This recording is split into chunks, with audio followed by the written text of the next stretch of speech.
Утре се замрзнуваат цените на јајцата и оризот, но на која сума ќе биде ограничувањето Бектеши не сакаше да открие за да нема шпекулација од страна на производителите.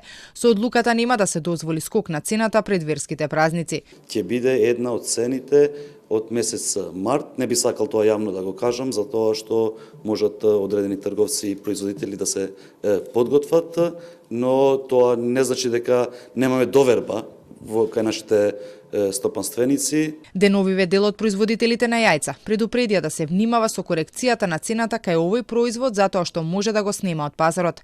Сепак Бектеши уверува, јајцата нема да поскапат и ќе ги има во продажба. Свесен е дека побарувачката за македонските јајца од соседните земји каде цената е повисока е значително зголемена. Затоа се разгледува опцијата, паралелно со замрзнувањето на цената да се ограничи извозот. За да ги зачуваме постоечките цени, а извозот да биде согласно тоа што било и претhodно, ние утре нема да доносиме само одлука за замрзнување на цена. Ова сега можам да го кажам за да се подготват и производителите, но и ќе ограничиме доволно производство за потребите на домашниот пазар, што значи дека процентуално ќе може да се направи извозот.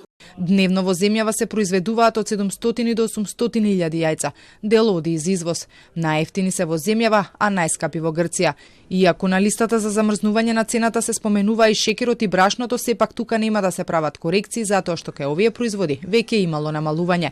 Но ќе се анализира дали тоа може и треба да се направи со цената на месните производи. Ќе се бараат извештаите од Министерството за земјоделство и за зеленчукот и за овошјето, каде има сериозно поскапување на кое граѓаните деновиве најповеќе реагира.